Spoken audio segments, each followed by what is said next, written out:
When I was a kid, I used to think that pork chops and karate chops were the same thing. I thought they were both pork chops. And because my grandmother thought it was cute, and because they were my favorite, she let me keep doing it. Not really a big deal. One day, before I realized fat kids are not designed to climb trees, I fell out of a tree and bruised the right side of my body. I didn't want to tell my grandmother about it because I was scared I'd get in trouble for playing somewhere I shouldn't have been. A few days later, the gym teacher noticed the bruise and I got sent to the principal's office. From there, I was sent to another small room with a really nice lady who asked me all kinds of questions about my life at home. I saw no reason to lie. As far as I was concerned, life was pretty good. I told her whenever I'm sad, my grandmother gives me karate chops. This led to a full-scale investigation, and I was removed from the house for 3 days until they finally decided to ask how I got the bruises. News of this silly little story quickly spread through the school, and I earned my first nickname, Pork Chop. To this day, I hate pork chops. I'm not the only kid who grew up this way, surrounded by people who used to say that rhyme about sticks and stones. As if broken bones hurt more than the names we got called, and we got called them all.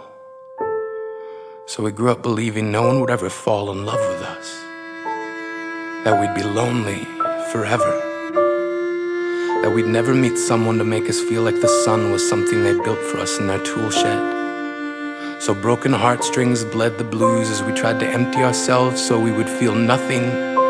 Don't tell me that hurts less than a broken bone. That an ingrown life is something surgeons can cut away, that there's no way for it to metastasize, it does. She was 8 years old. Our first day of grade 3 when she got called ugly. We both got moved to the back of class so we would stop getting bombarded by spitballs. But the school halls were a battleground where we found ourselves outnumbered day after wretched day. We used to stay inside for recess because outside was worse.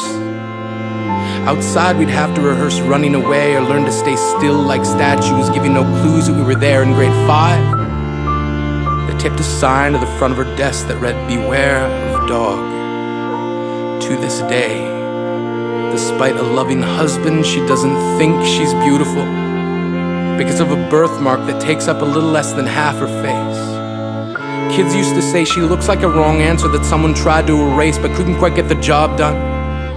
And they'll never understand that she's raising 2 kids whose definition of beauty begins with the word mom. Because they see her heart before they see her skin. Because she's only ever always been amazing. He was a broken branch grafted onto a different family tree. Adopted. Not because his parents opted for a different destiny. He was 3 when it became a mixed drink of 1 part left alone and 2 parts tragedy.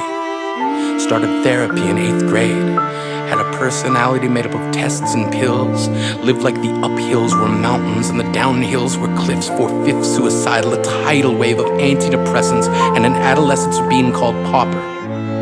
1 part because of the pills, 99 parts because of the cruelty. He tried to kill himself in grade 10 when a kid who could still go home to mom and dad had the audacity to tell him, "Get over it." As if depression is something that can be remedied by any of the contents found in a first aid kit. To this day, he is a stick of TNT lit from both ends. Could describe to in detail the way the sky bends in the moments before it's about to fall. And despite an army of friends who all call him an inspiration, he remains a conversation piece between people who can't understand. Sometimes being drug-free has less to do with addiction and more to do with sanity. We weren't the only kids who grew up this way. To this day, kids are still being called names. The classics were "Hey stupid," "Hey spaz." Seems like every school has an arsenal of names getting updated every year. And if a kid breaks in a school and no one around chooses to hear, do they make a sound? Are they just background noise from a soundtrack stuck on repeat when people say things like kids can be cruel? Every school was a big top circus tent, and the pecking order went from acrobats to lion tamers, from clowns to carnies. All of these miles ahead of who we were freaks. lobster-clawed boys and bearded ladies, oddities juggling depression and loneliness, playing solitaire, spin the bottle, trying to kiss the wounded parts of ourselves and heal. But at night, while the others slept, we kept walking the tightrope. It was practice, and yes, some of us fell. But I want to tell them that all of this is just debris, left over when we finally decide to smash all the things we thought we used to be. And if you can't see anything beautiful about yourself, get a better mirror. Look a little closer. Stare a little longer. Because there's something inside you that made you keep trying despite everyone who told you to quit. You built a cast around your broken heart and signed it yourself. You signed it. They were wrong. Because maybe you didn't belong to a group or a clique. Maybe they decided to pick you last for basketball or everything. Maybe you used to bring bruises and broken teeth to show and tell but never told. Because how can you hold your ground if everyone around you wants to bury you beneath it? You have to believe that they were wrong. They have to be wrong. Why else would we still be here? We grew up learning to cheer on the underdog because we see ourselves in them. We stem from a root planted in the belief that we are not what we were called. We are not abandoned cars stalled out and sitting empty on some highway. And if in some way we are, don't worry. We only got out to walk and get gas. We are graduating members from the class of We Made It. Not the faded echoes of voices crying out names will never hurt me. Of course, they did. But our lives will only ever always continue to be a balancing act that has less to do with pain and more to do with beauty.